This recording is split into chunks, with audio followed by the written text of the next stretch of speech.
Salam hörmətli Türkiyə sevənin izləyiciləri. Mən jurnalist Kama Yusifova. Bugünkü gündə Fəxri Xiyabandayım. Bizim bu günləri general mayorumuz Polad Həşimovun anım günüdür. Bu günləri biz onun məzarı üstündə yığışmışıq. Bu gün onun anım günüdür. Artıq onun ölümündən 6 il keçir. O Toz istiqamətində gedən döyüşlərdə qəhrəmancasına şəhid olmuşdu. Çox təəssüf edirəm ki, biz belə igid oğulları itirdik. Allah sənə rəhmət eləsin, general mayorum. Salam xanım, xoş gördük sizi. Xanım, bu günləri Azərbaycanın milli qəhrəmanı Polad Həşimovun şəhid olan günüdür. Bu barədə bir kəlmə deyərdinizə zəhmət olmasa. Allah rəhmət eləsin. Allah o dünyasını versin. Onun yerini heç kim verməz.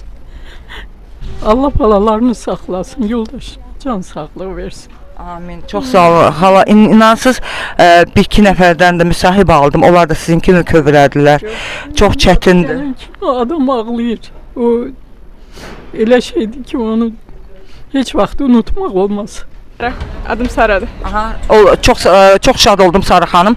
Sarı xanım, bu günləri Azərbaycanın milli qəhrəmanı Polad Həşimovun şəhadətə ucaldığı gündür, anım gündür. Bu barədə nə deyə bilərsiniz bir kəlmə? Mən demək istəyirəm ki, Polad Həşimovun şəhid olması hamımızı sarsdı həqiqətən həmin vaxtdan. Amma Polad Həşimovun şəhid olması xəbəri həm də bütün xalq olaraq, bütün millət olaraq hamımıza necə təsirləndirdisə, bizim zəfər yolumuzu əsl, bizi daha doğrusu millət olaraq qabağa aparan əsas Polad Həşimovun şəhid olması oldu. Polad Həşimovun şəhid olması hamıda qisas hissini oyandırdı ki, hamıda ayağa qalxıb belə Qarabağı xilas eləməyə, düşmənlərdən azad eləməyə yollandı. Salam, xoş gördük sizi. Bildiyiniz kimi bugün Azərbaycanın milli qəhrəmanı general mayor Polad Həşimovun anım günüdür. Bu barədə Polad haqqında nə deyə bilərsiniz? Allah onları qəni-qəni rəhmət eləsin. Yeri cənnət olsun. Mən baxıram, siz kövrəlisiniz. Sağ ol. Salam, sizi xoş gördük. Bu günləri general mayorumuz Polad Həşimovun anım günüdür. Bu barədə nə deyə bilərsiniz? Bu barədə çox şey demək olar. O çox gözəl insan idi. Allah rəhmət eləsin ona. Onu deyirəm, yəni də çox şey demək olar. Allah rəhmət eləsin ona. O bizim fəxrimiz idi. Hər tərəfdə. Allah rəhmət eləsin. O qədər layiqli insan idi. Vəzifəli adam idi. Böyük dağın şəxsiyyət idi. Generalımız idi. Allah rəhmət eləsin. Çox sağ olun, təşəkkür edirəm. Salam Kənan, xoş gördük səni. Çox şadam səni görməyirəm. 44 günlük vətən müharibəsində iştirak eləmisən, bizim baş tacımızsan. Bugün bildiyin kimi Polad Həşimovun anım günüdür. Bu barədə öz fikri bildir də zəhmət olmasın.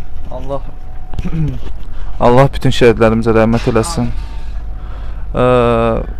General Polad Həşimovun şəhadəti bizim üçün həqiqətən də sadəcə böyük bir itici olmadı.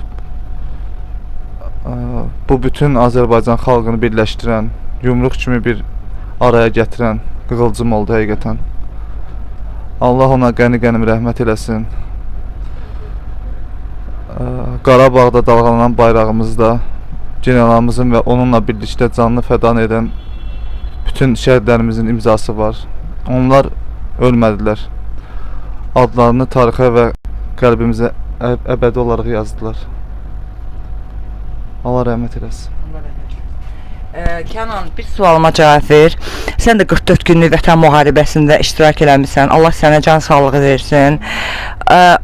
Həmin o anlardan bir kəlmə danış da. Valla belə də danışılası şeylər deyil. Yəni o anın içində çox şey baş verirdi. Adam qəribə şeylərə necə deyim, duyğulara qapılıb gedirdi. Yəni hər an hər şey ola bilərdi. Yəni çox qəribə hisslər idi. Bir andan kədər, zat, yəni çox duyğular qarışırdı. Adam heç bilmirdi necə bir şeyin içindədir. Kənan, indi sən danışırsan, indi inanın Allaha məni ağlamaq tutur, kövrəlirəm. Allahımıza şükürlər olsun ki, sən sağ-salamat gəldin. Allah səni qorudu. Allah səni həmişə qorusun. Allah sənə can sağlığı versin. Allah valideynlərə can sağlığı versin ki, sənin kimi övlad böyüdüblər. Çox sağ ol, müsahibə verdin. Allah razı olsun.